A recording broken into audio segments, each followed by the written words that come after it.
हाँ जी, नमस्कार दोस्तों। मैं अशोक सप्राना, ताज कैरियर इंस्टीट्यूट में आप सभी का हार्दिक स्वागत और अभिनंदन करता हूँ।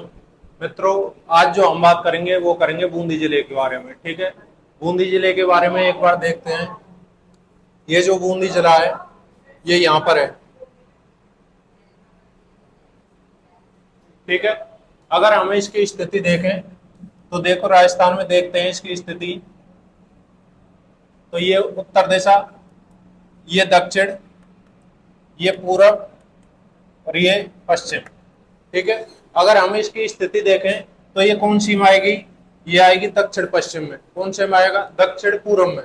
दक्षिण पूर्व में। ठीक है, स्थिति देखें इसकी। स्थिति आएगी दक्षिण पूर्व राजस्थान। स्थिति देखें तो कहाँ आएगी? दक्षिणी पूर्वी राजस्थान। ठीक है, उसके बाद देखें इसकी जो स्थापना की थी, स्थापना वो की थी सुरजन आड़ा ने। सुरजन आड़ा ने, आड़ा शासक सुरजन ने क्या की थी? इसकी स्थापना की थी। स्थिति देखें हम, स्थिति कहाँ है? दक्षिणी पूर्वी में। उसके बाद हम देखें कि राजस्थान में जो भौतिक प्रदेश आते हैं उनमें कौन से में आता है। तो भौतिक प्रदेश देखें, भौतिक प्रदेश तो वो आएगा दक्षिणी पूर्वी पठार में। कौन से में आएगा? दक्षिणी पूर्वी पठार में। ठीक है, दक्षिणी पूर्वी पठार में आएगा ये यहाँ पर बूंदी। उसके बाद बूंदी के उपनाम देखते हैं। उपनाम, राजस्थान की काशी, काशी, राजस्थान की काशी, बावड़ियों का शहर, बावड़ियों का शहर या छोटी काशी। ठीक है, बावड़ियों का शहर, छोटी काशी या राजस्थान की काशी। और एक और आता है वृंदावती। वृंदावती, ये हुए इसके उपनाम। क्या क्या है? बावड़ियों का शहर, छोटी काशी, वृंदावती और राजस्थान की काशी, ये इसके उपनाम हुए। उसके बाद देखते हैं यहाँ पर भौतिक प्रदेश हुआ। यहाँ की जो मिट्टी है, मिट्टी कैसी है? यहाँ पर काली मिट्टी है। मिट्टी कैसी है? काली मिट्टी है। उसके बाद बात करते हैं हम यहाँ पर जलवायु। जलवायु, यहाँ की जलवायु कैसी है? अति आर्द्र, अति आर्द्र जलवायु। अगर इस वर्णन को हम कोपेन के अनुसार देखें तो कोपेन के अनुसार है CWG। कोपेन के अनुसार कौन से भाग में आती है? CWG में आती है। वैसे कौन से में आती है? अति आर्द्र में आती है। ठीक है, मिट्टी होगी। उसके बाद देखते हैं यहाँ पर वनस्पति। वनस्पति यहाँ पर सागवान मिलती है। वनस्पति कौन सी मिलती है? सागवान वनस्पति मिलती है। ठीक है, शुभंकर देखें। शुभंकर, शुभंकर है सुखीव। शुभंकर क्या है? सुखीव। उसके बाद लिंगानुपात देखें। लिंगानुपात है 9 से 25। लिंगानुपात कितना है? 9 से 25। और जनसंख्या घनत्व कितना है? 1 से 92।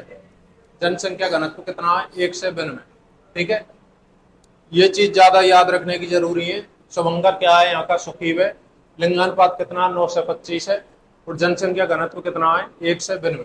ठीक है, कोपेन के अनुसार ध्यान रखना है ये CWG में। ये हुई हमारी यहाँ तक सामान्य बात है। उसके बाद बात करेंगे यहाँ पर, वो करेंगे यहाँ के भौगोलिक दृष्टि से। और भौगोलिक दृष्टि से देखेंगे तो यहाँ पर आएगी पहले नदियों की बात करें, और नदियों में आएगी चंबल नदी। ठीक है, चंबल नदी के उपनाम देखते हैं। उपनाम चरमन्यवती, चरमन्यवती, राजस्थान की कामधेनु, राजस्थान की कामधेनु या चपलवती, चपलवती। ठीक है, ये इसके उपनाम है। उसके बाद देखते हैं, ये राजस्थान की सबसे लंबी नदी है। राजस्थान की सबसे लंबी नदी, राजस्थान की सबसे लंबी नदी। देखो यहाँ दोनों चीजों में अंतर है। एक तो आएगा राजस्थान की सबसे बड़ी नदी। राजस्थान की जो सबसे बड़ी नदी है वो तो है बनास। सबसे बड़ी कौन सी है? बनास है।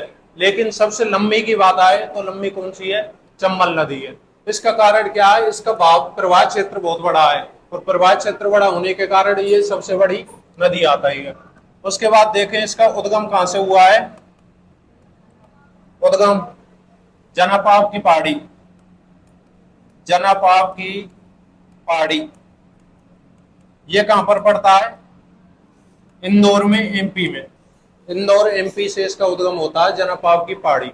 उसके बाद देखते हैं हम, जो ये राजस्थान में एंट्री करती है वो करती है चौरासीगढ़ से। राजस्थान में प्रवेश, राजस्थान में प्रवेश, और वो करती है चौरासीगढ़, चौरासीगढ़। और ये चौरासीगढ़ कहाँ आता है? चित्तौड़गढ़ में, चित्तौड़गढ़।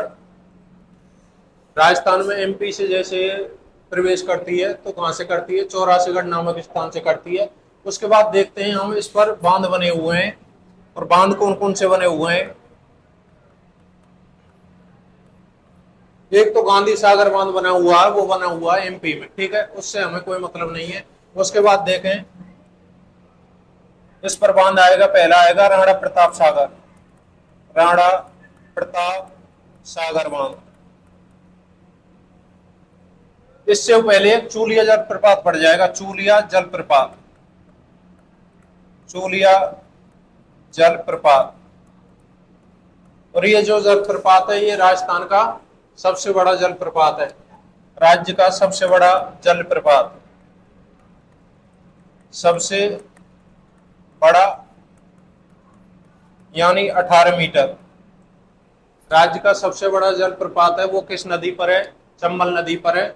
और कहां पर है? चूलिया, चूलिया जलप्रपात चित्तौड़गढ़ में, ठीक है। उसके बाद इस पर बांध आता है राणा प्रताप सागर। उसके बाद आता है जवाहर सागर।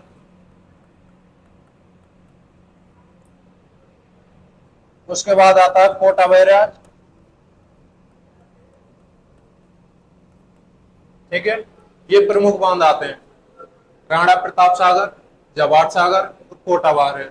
ये कोटा बैराज है, ये कोटा में पेयजल आपूर्ति कराता है, कोटा में पेयजल आपूर्ति, ठीक है। कोटा में पेयजल आपूर्ति कौन सा करवाता है? ये कराता है कोटा बैराज, ठीक है। उसके बाद देखते हैं राणा प्रताप सागर। ये जल भराव की दृष्टि से, जल भराव की दृष्टि से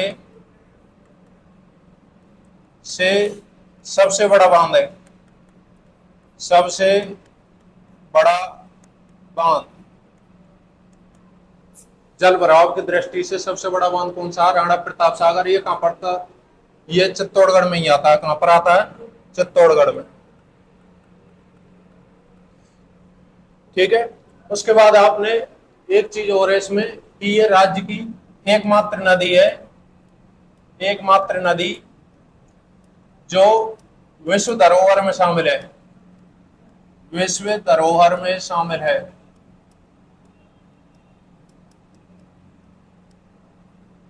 ठीक है, विश्व धरोहर में शामिल है। और आपने पढ़ा होगा इस पर एक राष्ट्रीय चंबल अभ्यारण्य बना हुआ है, और वो राष्ट्रीय चंबल अभ्यारण्य जो किसके लिए प्रसिद्ध है?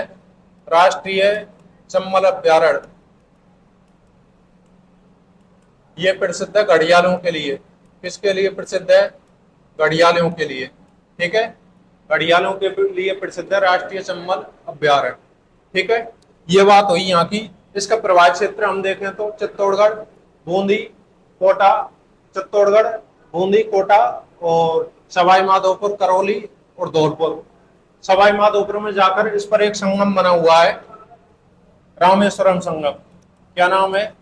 रामेश्वरम संगम। ये कहां पर है? सवाई माधोपुर में, सवाई माधोपुर।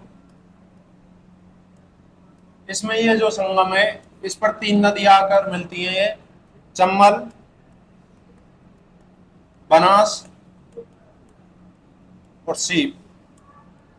3 नदी कौन कौन सी आकर मिलती हैं? चंबल, बनास और सीप। ये संगम कहाँ पर है? रामेश्वरम, सवाई माधोपुर में। ठीक है साहब, ये हुई हमारी चंबल नदी की बात। उसके बाद देखते हैं यहाँ पर एक नदी आएगी, मांगली नदी। मांगली नदी, मांगली नदी छोटी नदी है, मांगली नदी है। इसका जो उद्गम होएगा वो भीलवाड़ा से ही होता है। उद्गम कहाँ से होता है? भीलवाड़ा से। लेकिन इस पर एक जलप्रपात बना हुआ है, भीमलत जलप्रपात। क्या बना हुआ है? जलप्रपात, भीमलत जलप्रपात। और ये भीमलत जलप्रपात है, ये कहाँ बना हुआ है? ये बूंदी में बना हुआ है। ठीक है, हमें ओनली बूंदी जिले की बात कर रहे हैं, तो बूंदी बूंदी की बात पढ़नी है इसमें। ठीक है, मांगली नदी, इस पर जो जलप्रपात बना हुआ है वो कहां पर बना हुआ है? बूंदी में बना हुआ है, भीमलत जलप्रपात। ठीक है सर, नेक्स्ट बात करते हैं। यहाँ पर एक नदी आती है, मेज नदी। मेज नदी, ठीक है, मेज नदी आती है। इसका जो उद्गम होता है वो होता है बिजौलिया से। उद्गम बिजौलिया। और बिजौलिया कहां पड़ता है? भीलवाड़ा में। उद्गम कहां से होता है इसका? बिजौलिया, भीलवाड़ा से उद्गम होता है। ठीक है, और सीनपुर नामक स्थान पर चंबल में मिल जाती है। सीनपुर, सीनपुर, लाखेरी, बूंदी।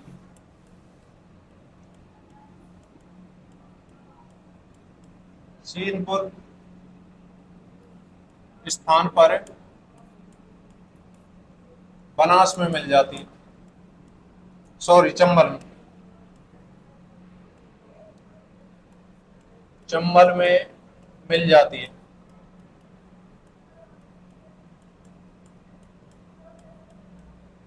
ठीक है, इसका प्रवाह क्षेत्र देखें हम तो प्रवाह क्षेत्र है इसका भीलवाड़ा और बूंदी, दो जिलों में बहती है, भीलवाड़ा में और बूंदी में। और बूंदी में सीनपुर नामक स्थान पर जाकर किस में मिल जाती है? ये मिल जाती है चंबल नदी में। ठीक है सर, नेक्स्ट देखते हैं। एक यहाँ पर आती है घोड़ा पछाड़। घोड़ा पछाड़, ठीक है, इस घोड़ा पछाड़ का जो उद्गम होता है वो होता है बिजौलिया झील से।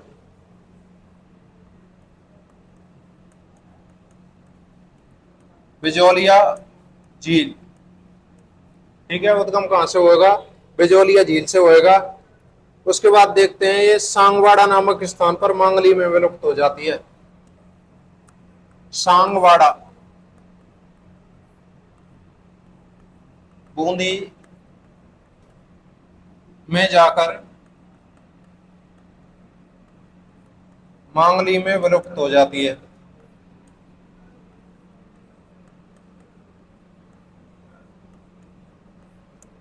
ठीक है, सांगवाड़ा बूंदी में जाकर किस नदी में विलुप्त हो जाती है? ये मांगली नदी में विलुप्त हो जाती है।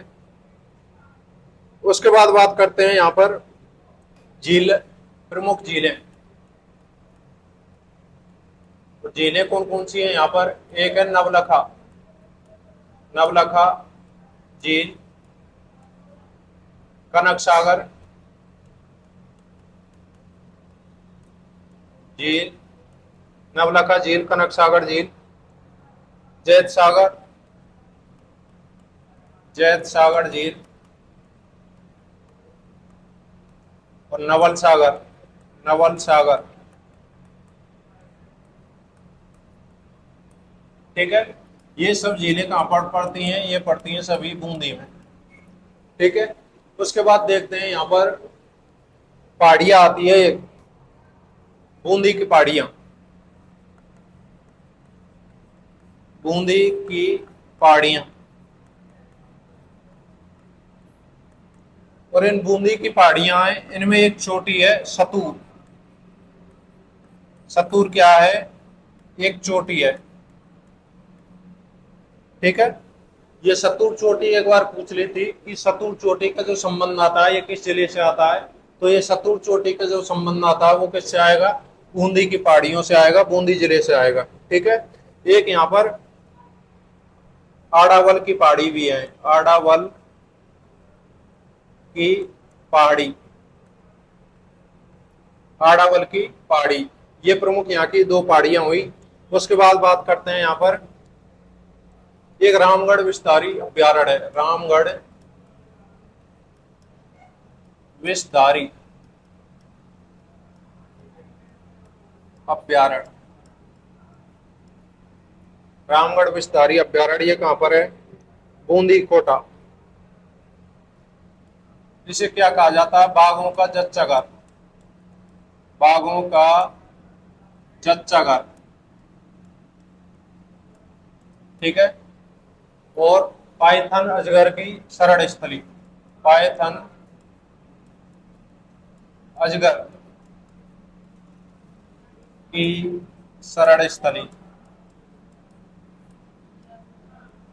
एक तो क्या कहा जाता है इसे? बाघों का जच्चा घर कहा जाता है, और पाइथन अजगर की क्या कहा जाता है? इसे शरण स्थली कहा जाता है। ठीक है साहब।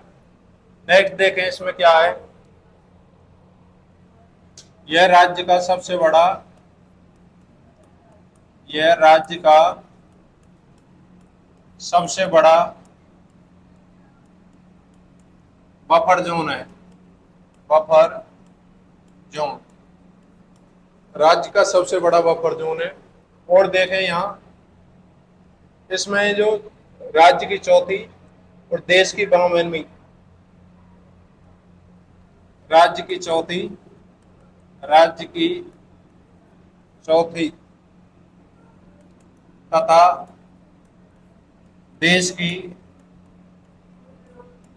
52वीं बाघ परियोजना चलाई गई है, बाघ परियोजना चलाई गई। ठीक है। राज्य की चौथी और देश की 52वीं। ठीक है। और राज्य की 5वीं वर्तमान में चली है, वो चली है धौलपुर करौली। राज्य की 5वीं चली है जो धौलपुर करौली में चली है, और वो देश की 55वीं है। राज्य की कौन सी है? राज्य की 5वीं और देश की 55वीं। और ये कहाँ चली है? धौलपुर करौली में, धौलपुर करौली अभ्यारण्य। और राज्य की चौथी और देश की 52वीं ये कहां पर है? ये रामगढ़ विस्तारी अभ्यारण्य में है। ठीक है। एक इससे मेज नदी गुजरती है, इसके बीचों बीच से कौन सी नदी गुजरती है? मेज नदी। ये जो अभ्यारण्य बना हुआ है इसमें जो जलापूर्ति होती है वो मेज नदी के द्वारा होती है। मेज नदी इसके बीचों बीच से गुजरती है रामगढ़ विस्तारी अभ्यारण्य से। ठीक है। इसका जो क्षेत्र देखें हम तो ये है बूंदी और कोटा दोनों में, बूंदी और कोटा दोनों जगह क्या है? रामगढ़ विस्तारी का क्षेत्र है। उसके बाद बात करें हम यहाँ पर एक कनक सागर, कनक सागर।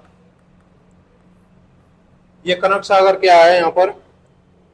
ये है राज्य का सबसे छोटा आखेटने से क्षेत्र, राज्य का सबसे छोटा,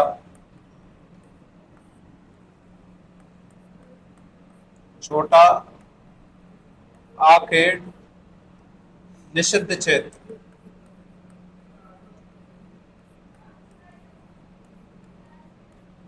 ठीक है। एक कनक सागर यहाँ पर झील भी है, और कनक सागर क्या है? यहाँ पर एक रिजर्व क्षेत्र है, राज्य का सबसे छोटा आखेटने से क्षेत्र है ये कनक सागर। उसके बाद बात करते हैं यहाँ पर आता है तारागढ़ दुर्ग, तारागढ़ दुर्ग। ठीक है। इसका जो निर्माता है राव बरसिंह, राव बरसिंह। निर्माता कौन है इसका? राव बरसिंह है। अगर हम प्रकार देखें तो ये गिरि प्रकार का दुर्ग है। कौन से प्रकार का है? गिरि प्रकार का दुर्ग है, राव बरसिंह। ठीक है। इसके उपनाम देखें उपनाम है ये डरावना किला, डरावना किला, एक सुरंगों का किला। डरावना किला एक क्या है, ये सुरंगों का किला।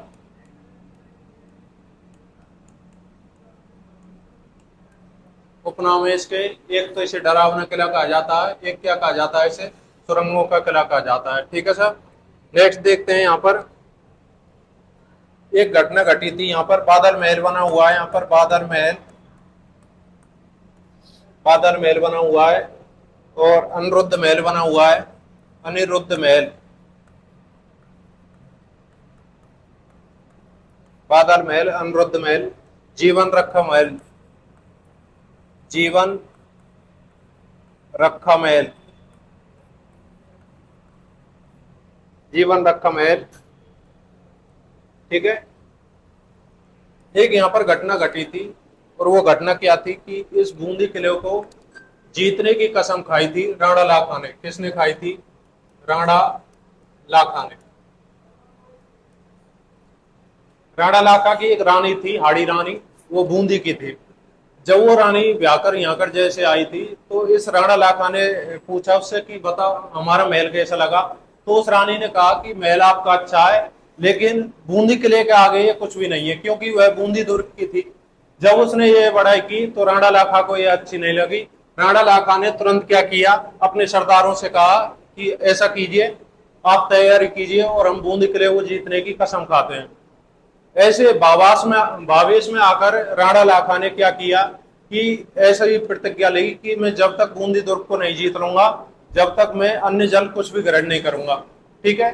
जबकि उदयपुर से बूंदी आने में कम से कम 70-80 किलोमीटर का फर्क था। उस समय पैदल सेना आती थी, तो उनको आने में यहाँ पर रास्ते में आने में कम से कम 3-4 दिन लग जाते, और 3-4 दिन लगने के कारण इतने समय तक राजा भूखा नहीं रह सकता था। और नहीं रहने के कारण वहां के एक सामंत था, उसने योजना बनाई, इस बूंदी का जो दुर्ग था ये नकली दुर्ग बनाया। कैसा दुर्ग बनाया? नकली दुर्ग।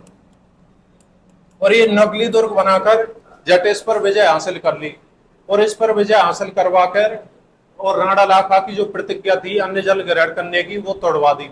लेकिन इस नकली दुर्ग को भी नहीं जीतने दिया। उसका नाम था कुंभाहाड़ा, कुंभाहाड़ा।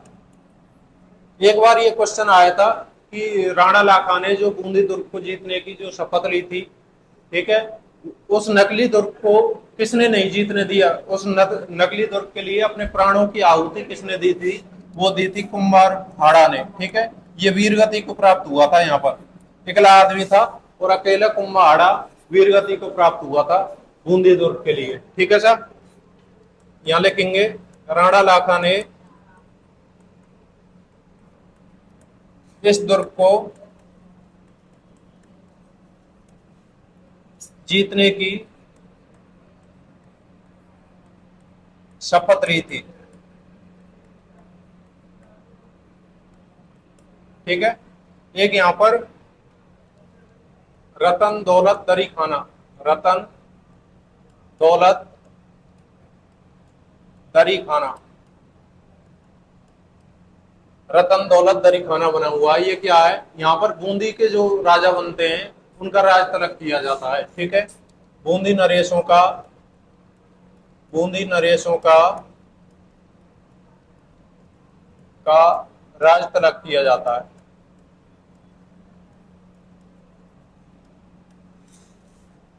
राज तलक किया जाता है। और ये कहाँ किया जाता है? रतन दौलत दरी खाना में। ठीक है। रतन दौलत दरी खाना में बूंदी नरेशों का क्या किया जाता है? राज तलक किया जाता है। एक यहाँ पर रंगविलास महल है, रंगविलास महल।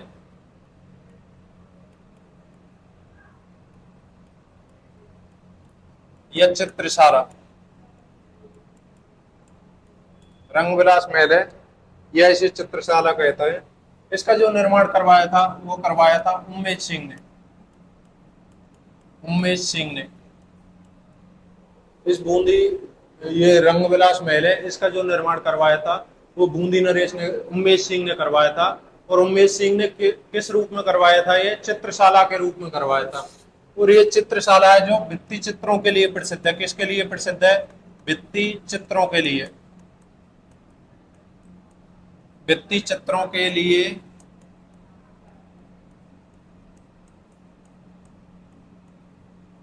प्रसिद्ध। भित्ति चित्र किसे कहते हैं? भित्ति पर बनाए गए चित्र उनके लिए प्रसिद्ध है। कौन सी रंग विलास महल है, इसका निर्माण किसने करवाया था? महाराव उमेश सिंह ने करवाया था। ठीक है सर। एक देखते हैं यहां पर,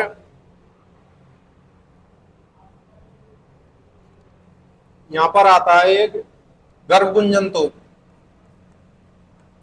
गर्भगुंजन तोप। ठीक है, ये गर्भगुंजन तोप है, ये भी बूंदी में रखी हुई है, बूंदी किले में। ऐसा बताया जाता है इसकी जो ये जब तोप चलती थी तो इस समय जैसे महिला वगैरह, महिला पक्षी और पशु जो भी गर्भवती रहते थे उनका सबका गर्भ गिर जाता था। ठीक है, इसी नाम पर इस तोप का नाम क्या पड़ा है? गर्भगुंजन तोप पड़ा है। और ये कहाँ रखी हुई है? ये बूंदी दुर्ग में रखी हुई है। नेक्स्ट बात करते हैं, यहाँ पर एक 84 खम्भों की छतरी बनी हुई है। यहाँ पर 84 खम्भों की छतरी,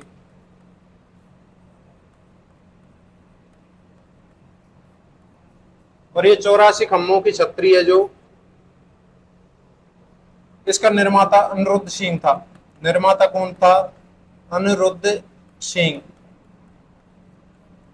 निर्माता कौन था? अनिरुद्ध सिंह।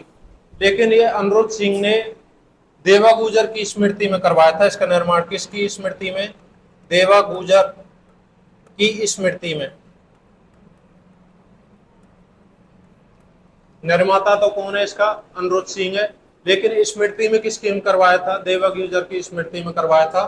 84 खम्भों की छतरी कहां पर है? बूंदी में। वेरी मोस्ट लगा लीजिए, 100% क्वेश्चन आएगा यहाँ से। 84 खम्भों की क्वेश्चन, ये कम से कम 4 से 5 बार पूछ लिया है ये क्वेश्चन। 84 खम्भों की छतरी कहां पर बनी हुई है, किसकी स्मृति में बनी हुई है, और इसका निर्माता कौन है? ठीक है, निर्माता कौन है? अनिरुद्ध सिंह। स्मृति में कौन की में? देवा गुजर की स्मृति में। ठीक है, नेक्स्ट बात करते हैं हम यहां पर। एक आता है रानी जी की बावड़ी,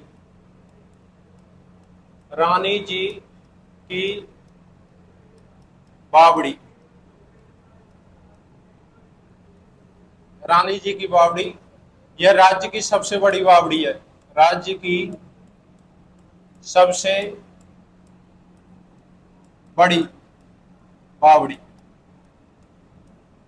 ठीक है, राज्य की सबसे बड़ी बावड़ी है। इसे बावड़ियों का सिरमौर कहा जाता है, बावड़ियों का सिरमौर,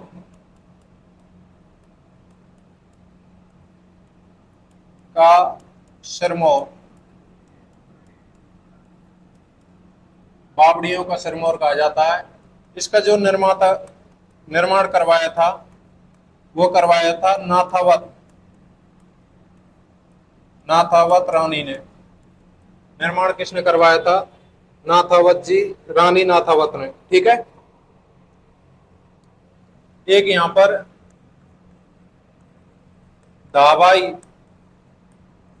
कुंड की बावड़ी है, दावाई कुंड की बावड़ी है। एक यहां पर देखते हैं तो नागल सागर कुंड बावड़ी है, नागल सागर कुंड बावड़ी। ठीक है साहब, ये प्रमुख यहाँ की बावड़ी हुई। उसके बाद बूंदी में बात करें तो हमें एक यहां पर बना हुआ है स्थान है केसर बाग, केसर बाग। और ये जो केसर बाग है, यहाँ पर बूंदी के जो शासक हैं उनका शमशान घाट है। क्या है? बूंदी के राजाओं का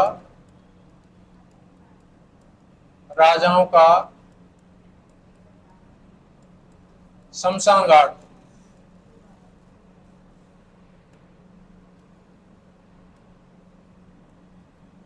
शमशान घाट बूंदी के राजाओं का क्या है? शमशान घाट है, केसर बाग। यहां पर एक राजा था छत्रसाल, छत्रसाल के राजा कौन सा था? छत्रसाल के शहीद होने पर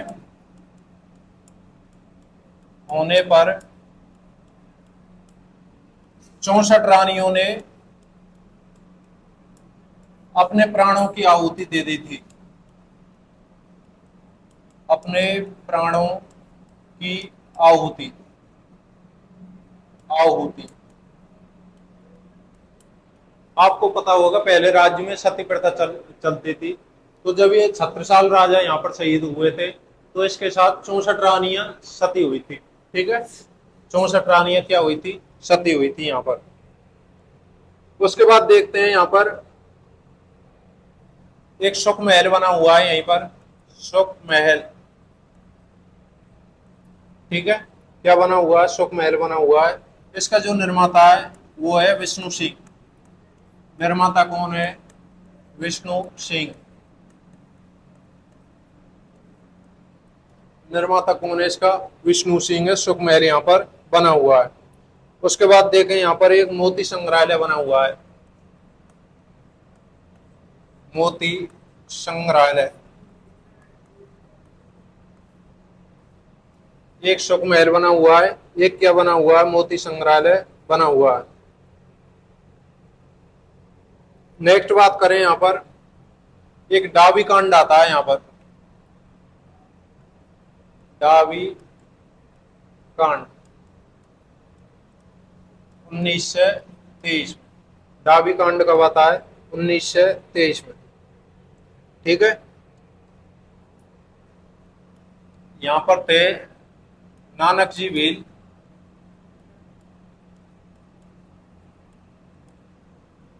ठीक है, और देवीलाल गुर्जर। यहाँ पर क्या हुआ? 1923 में एक डाबी नामक स्थान पर एक सभा का आयोजन किया गया किसानों के द्वारा करों को हटाने के लिए। तो इसमें क्या हुआ? यहाँ पर एसपी थे इकराम हुसैन। एसपी कौन थे? इकराम हुसैन। और थानेदार कल्याण सिंह। थानेदार कौन था? कल्याण सिंह। ठीक है, जैसे इस सभा का आयोजन किया जा रहा था 1923 में, नानक जी भील और देवीलाल गुर्जर इसका नेतृत्व कर रहे थे। और नेतृत्व जैसे कर रहे थे तो यहाँ पर इकराम हुसैन और थानेदार कल्याण सिंह पहुंच जाते हैं और उस चारों ओर से घबरा कर और उस पर झट गोलीबारी करवाते हैं भरी सभा पर। और इसमें देवीलाल गुर्जर हैं जो झंडा गीत गाते हुए शहीद होते हैं। ठीक है, नानक जी भील और देवीलाल गुर्जर दोनों शहीद हो जाते हैं। कौन सा गीत गाते हुए? झंडा गीत गाते हुए। ठीक है, इनकी इनकी स्मृति में यहाँ पर माणिक्यलाल वर्मा ने, किसने? माणिक्यलाल वर्मा। माणिक्यलाल वर्मा ने अर्जी गीत गाया था। अर्जी गीत, दोनों को ध्यान रखना। नानक जी भील है, उन्होंने कौन सा गीत गाया था? झंडा गीत गाया था। इनकी जो स्मृति में गाया था माणिक्यलाल वर्मा ने, वो कौन सा गीत था? अर्जी गीत। पिछली बार ये क्वेश्चन पूछा गया था कि अर्जी गीत का संबंध किस आंदोलन से है? तो कौन से आंदोलन से है? डाबी कांड से है, बूंदी में। ठीक है, एक इसकी एक विशेषता है कि इस आंदोलन में महिलाओं ने भी भाग लिया था। इस आंदोलन में महिलाओं ने भी भाग लिया था।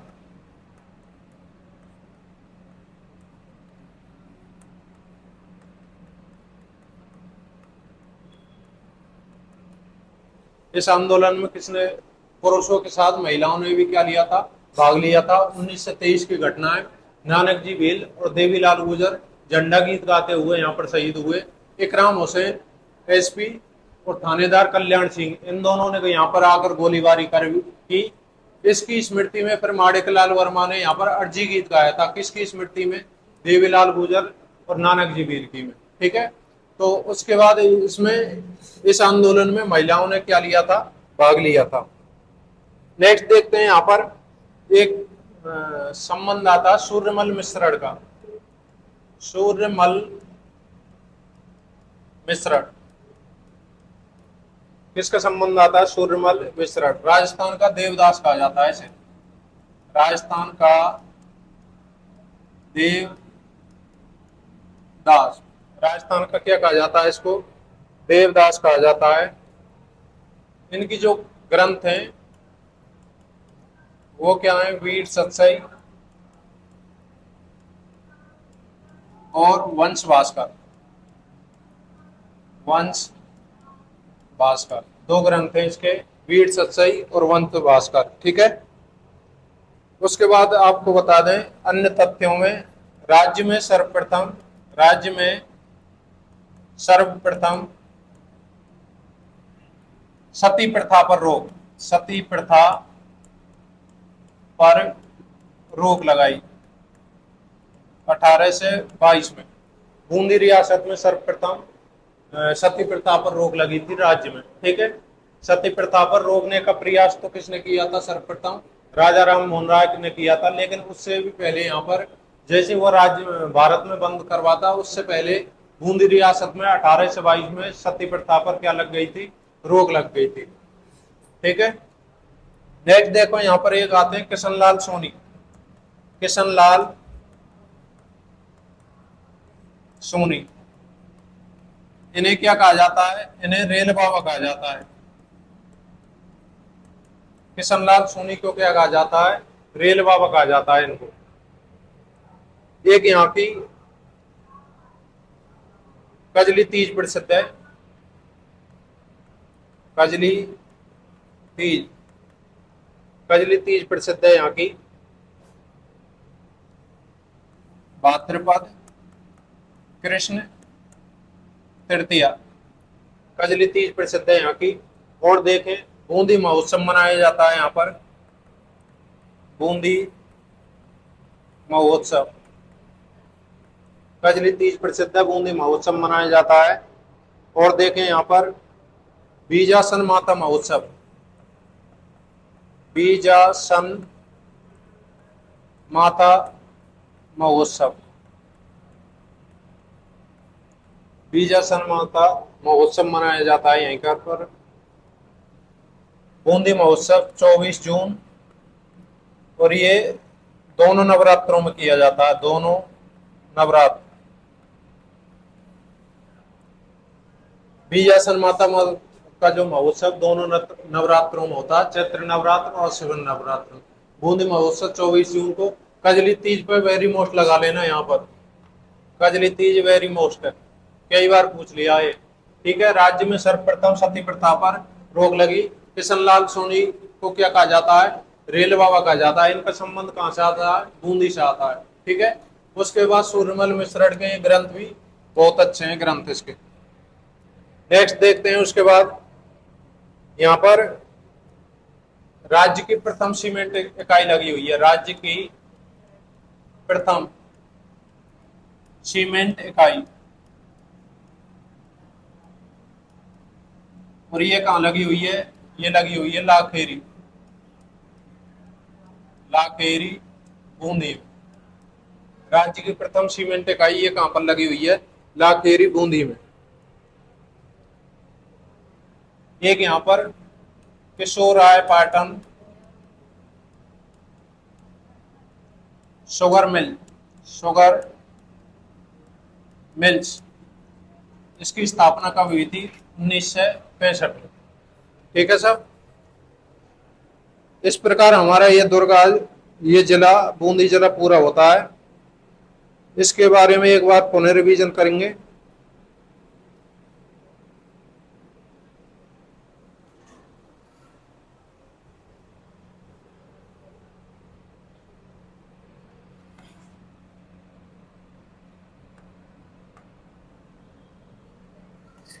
देखो बूंदी जिले की अगर हम स्थिति की बात करें तो ये आएगा दक्षिण पूर्वी राजस्थान में। कहां पर आएगा? दक्षिण पूर्वी राजस्थान में।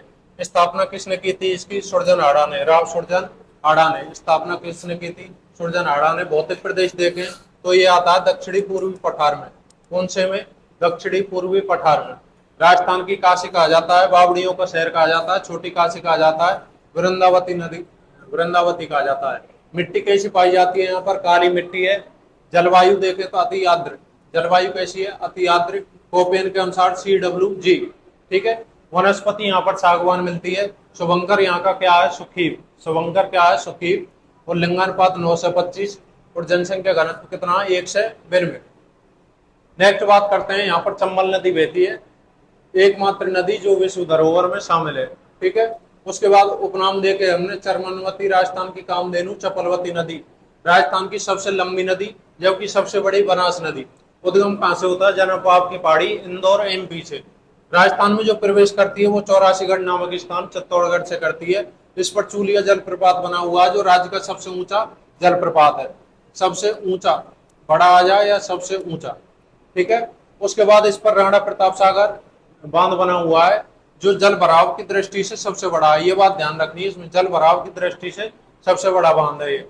नेक्स्ट है, यहाँ पर जवाहर सागर बांध बना हुआ है, कोटा बैराज बांध बना हुआ है। ये किसके लिए है, कोटा में पेयजल आपूर्ति कराने के लिए।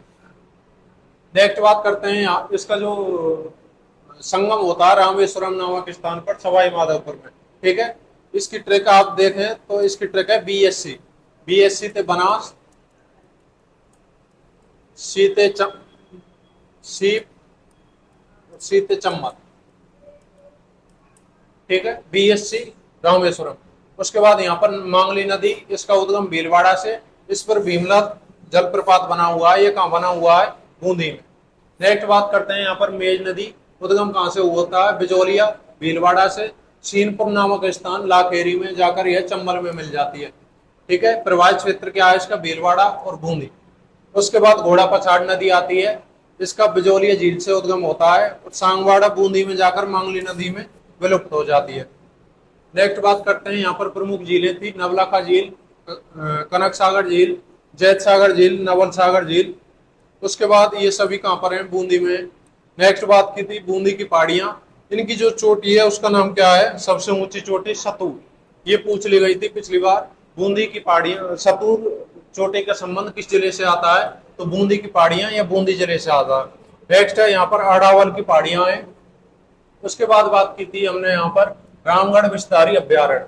ये कहाँ पर है, बूंदी और कोटा दोनों में है, बूंदी और कोटा। बाघों का जच्चा घर कहा जाता है इसे, बाघों का जच्चा घर।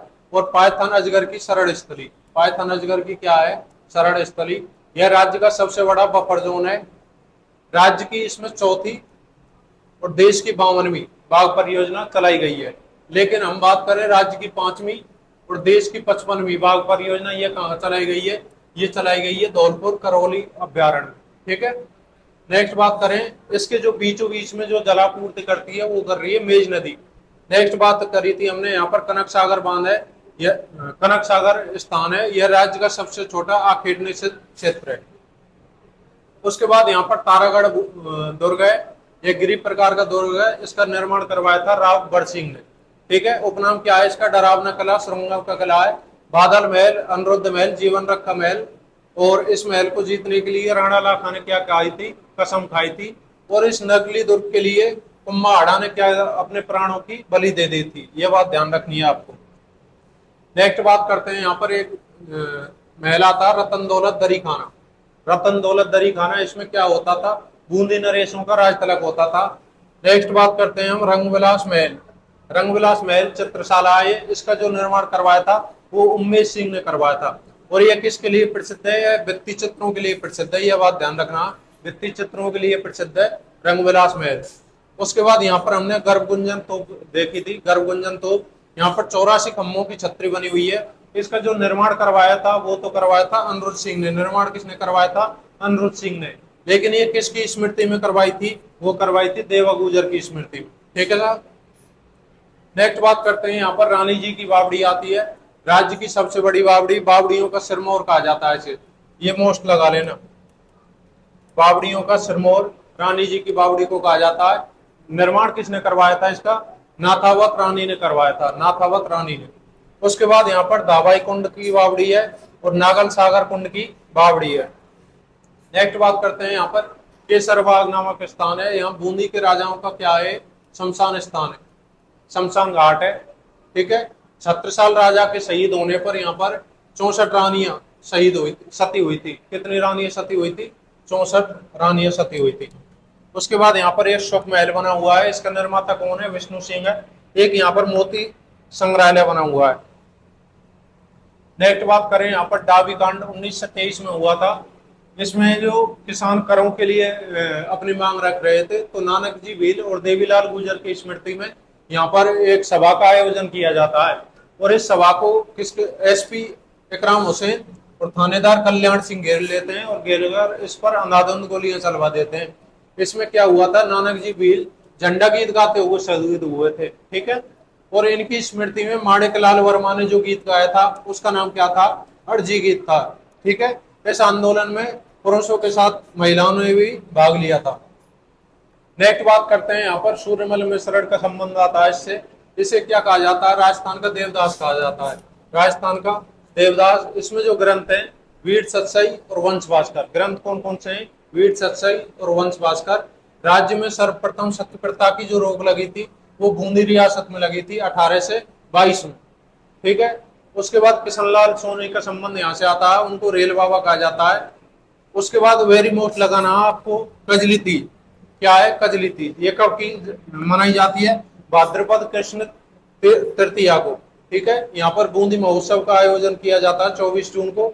एक बीजासन माता का महोत्सव किया जाता है, यह चैत्र और शुक्ल दोनों नवरात्रों में किया जाता है। नेक्स्ट बात करते हैं यहाँ पर राज्य की प्रथम सीमेंट इकाई है वो कहाँ स्थापित की गई थी, लाखेरी बूंदी में। ठीक है, एक यहाँ पर किशोराय पाटन शुगर मिल्स है, उसकी स्थापना कब की गई थी, 1965 में। ठीक है साहब, all the best, thank you, Ram Ram साहब, मिलते हैं नेक्स्ट वीडियो।